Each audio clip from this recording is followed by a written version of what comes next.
Warfare propaganda का हिस्सा है, लेकिन ध्यान दीजिएगा कि अगले आने वाले कुछ हफ्तों में पता चलेगा कि क्या कुछ होगा, किस तरह पलड़ा भारी बढ़ता हुआ दिखाई दे रहा है। इसी बीच अगली बड़ी ब्रेकिंग न्यूज आ गई है। यूक्रेन को बड़ी मदद देगा यूरोपीय यूनियन। कितनी मदद देगा ये देखिए। यूक्रेन को 18 अरब यूरोस का मदद का ऐलान कर दिया गया है।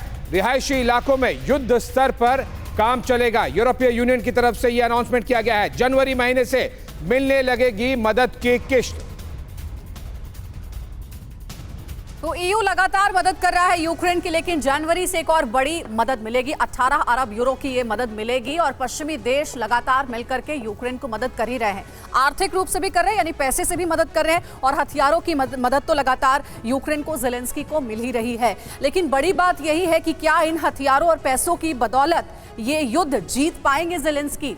ये अलग बात है कि पुतिन लगातार अपनी स्ट्रेटेजी में बदलाव कर रहे हैं। ये जनाब फूल की खेती करके 1 एकड़ में 1 साल के 30 लाख तक कमा रहे हैं। आपको भी ये करना है तो फ्रीडम ऐप को अभी डाउनलोड कीजिए। जिस स्ट्रेटेजी की बात हमारे पैनलिस्ट भी कर रहे थे खेरसौन में, कि खेरसौन में एक खास मकसद, खास रणनीति के तहत रशिया ने अपने सैनिकों को वहां से हटाया है। ये बड़ा फैसला पुतिन ने लिया। देखिए, यूरोपीय मदद से क्या फिर बसने में कामयाब होगा यूक्रेन? जो लगातार इंफॉर्मेशन है वो हम आपको शेयर करते हैं आपके साथ। ईयू यानी कि यूरोपीय यूनियन से क्या मदद मिल रही है, पहले वो जानिए। यूक्रेन को पुनर्निर्माण के लिए 18 अरब यूरो की मदद यूरोपीय यूनियन देगा। और कहां-कहां जरूरत है, एनर्जी और हेल्थ इंफ्रास्ट्रक्चर फिर से बहाल करना, ये फिलहाल प्रायोरिटी में है यूक्रेन के लिए। अब ईयू से यूक्रेन को पुनर्निर्माण में जो मदद मिलने वाली 18 अरब यूरो की, उसमें कहां-कहां जरूरत है? मारे गए लोगों के परिवार को राहत पैकेज देना जरूरी, और क्या है, पलायन कर गए लोगों को फिर से बसाना। क्या 18 अरब यूरो की मदद इन सब चीजों के लिए मददगार साबित होगी?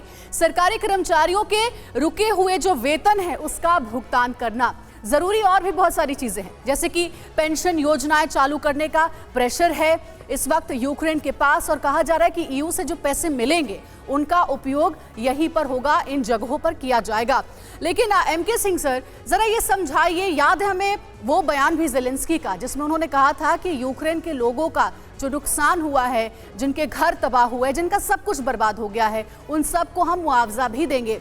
ईयू की ये जो मदद है कितनी मददगार साबित होगी यूक्रेन को दोबारा से बसाने में? क्योंकि अभी वहां पर जंग खत्म नहीं हुई है, अभी तो जंग चली रही है, बर्बादी अभी और होनी बाकी है। मेरे ख्याल से जो ये मदद है, क्योंकि अभी युद्ध समाप्त नहीं हुआ है, और ये कोई भी मदद जो मिलेगी वो युद्ध में ही शामिल हो जाएगी। और कई जगह जो आप लोग बोल रहे हैं यूक्रेन को विजय प्राप्त कैसे होगी, मुझे नहीं लगता किसी भी हालात में यूक्रेन विजय की तरफ बढ़ रहा है।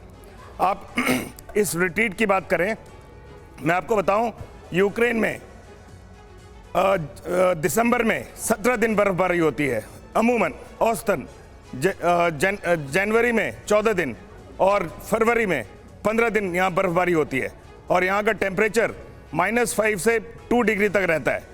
ऐसी हालात में कहीं भी युद्ध करना आसान नहीं है, और इसलिए जो रिट्रीट है बहुत ज़रूरी था। और जैसा कि मैडम ने भी बताया, रसद पहुंचाना निप्रो नदी के उस पार बहुत मुश्किल था, और ये कारण थे जिसके कारण इन्होंने टैक्टिकल रिट्रीट या स्ट्रेटेजिक रिट्रीट मैं कहूँगा किया है, जो कि बहुत ज़रूरी था। ये जनाब फूल की खेती करके 1 एकड़ में 1 साल के 30 लाख तक कमा रहे हैं। आपको भी ये करना है तो फ्रीडम ऐप को अभी डाउनलोड कीजिए।